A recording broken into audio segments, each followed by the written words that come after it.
Flat पर floor, और जो आपका 3 BHK है दैट इज़ 4 फ्लैट्स पर फ्लोर। सो कंपेरेटिवली 4 BHK की अगर मैं बात करूँ तो 2 टू द कोर होने से क्या होता है कि बालकनीज आपके दोनों साइड मिल जाते हैं, अच्छी क्रॉस वेंटिलेशन होती। और वैसे 3 BHK के भी अच्छा है, ग्रीनरी तो अमेजिंग है इस प्रोजेक्ट के अंदर।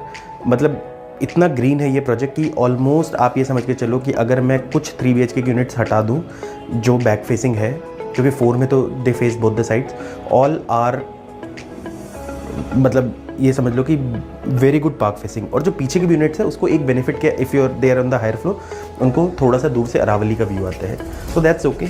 और बाकी चीज़ें to start with guys, if you talk of the size of the 3 BHK, size of the 3 BHK is like 2100 square feet के आसपास का अप्रॉक्स आपका 3 BHK पड़ता है, 3 BHK प्लस 7 रूम।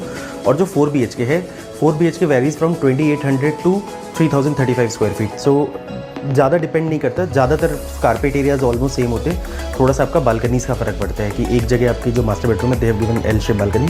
और पर्सनली मेरे को उनका जो 4 BHK उनके जो बालकनीज़ है वो पसंद है। 4 BHK में तो उनकी बालकनीज़ उन्होंने बिल्कुल टेरेस टाइप की बालकनी दी है, और वो मैं आपको एज ए सैम्पल जरूर दिखाऊंगा। और इसके अलावा मैं बात करूँ तो what company has offered, company ने 3 BHK से they offered 2 car parking and with 4 BHK they offered 3 car parking. Flat आपको फुल्ली लोडेड दिया है इन्होंने, they have like included everything including Italian marble, they have given VRV air conditioning, woodwork का सारा complete करके दे, kitchen का सारा काम कंप्लीट करके दिया उन्होंने, और जो भी वाइट गुड्स होते हैं किचन में वो भी सारा दिया है। लाइक चाहे आप रेफ्रिजरेटर की बात करो, चाहे आप dish washer, you talk of oven hub, और जो भी है दैट यू कैन, जो मैं फ्लैट आपको दिखाऊंगा तो वहाँ आप देख लेना। सो और कुछ बेसिक्स की बात करूँ, टोटल नंबर ऑफ अपार्टमेंट्स की अगर मैं बात करूँ तो it's 922 apartments on 23 acres, which makes it a low density project. तो अप्रॉक्सीमेटली 40 एकर्स, 40 फैमिलीज़ पर एकड़ आती, which is very low density अगर आप देखोगे तो। क्योंकि बेसिकली अब आप नए ट्रेंड में देखोगे तो 80-90 तक फ्लैट्स बन रहे पर एकड़, तो उस हिसाब से इन्होंने काफ़ी लो डेंसिटी प्रोजेक्ट जो लगता है, मतलब अगर आप सोसाइटी में पूरा घूमोगे तो ग्रीन एंड ऑल जब आप व्यू करोगे पूरा तो यू विल रियलाइज इट। और जेन्युइनली अच्छा है, मतलब ये प्रोजेक्ट अगर मुझसे अगर लग्जरी की वाइज आप कंपेयर करोगे, जैसे मेरे एक्सपीरियंस हो सकता है कि आई माइट बी रॉन्ग, क्योंकि इसमें हर किसी का अपना एक ना बेसिक वो होता है।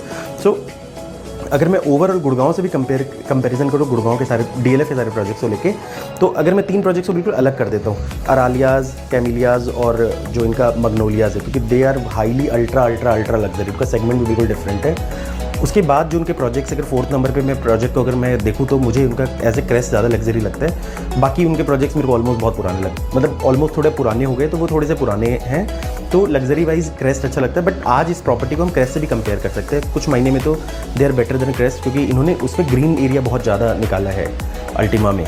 सो कुछ मामलों में ठीक है, कुछ मामलों में क्रेस्ट अच्छा है, बट हम दोनों प्रॉपर्टी को आपस में कंपैरिजन कर सकते हैं। मतलब इट्स नॉट समथिंग कि हम उसको इग्नोर करें। और जेन्युइनली अल्टीमा मीन्स अल्टीमा की अल्टीमेट है ये प्रॉपर्टी, और ऑलवेज आज के रेट में रेडी टू मूव इन के हिसाब से देखो तो मेरे व्यू के हिसाब से न्यू गुड़गांव द्वारका एक्सप्रेसवे मतलब के एरियाज़ को अगर आप करोगे तो सबसे लग्जरी प्रोजेक्ट में नंबर 1 को मैं इसी कंपैरिजन में रखूँगा।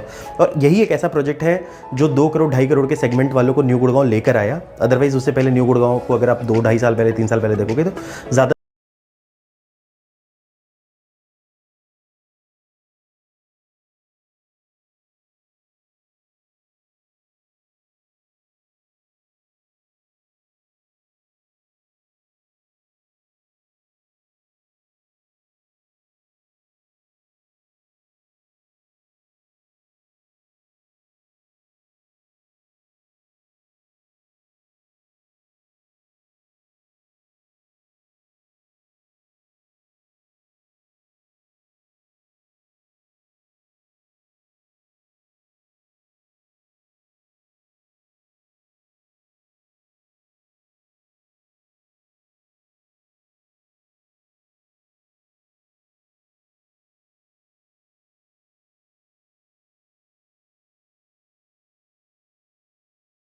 Please subscribe us to get the latest update on the real estate in Delhi, Gurgaon NCR region, and to get the video like this, and to get the review about the society, about the locality, about the projects, about the builders. So please do subscribe us. Thank you.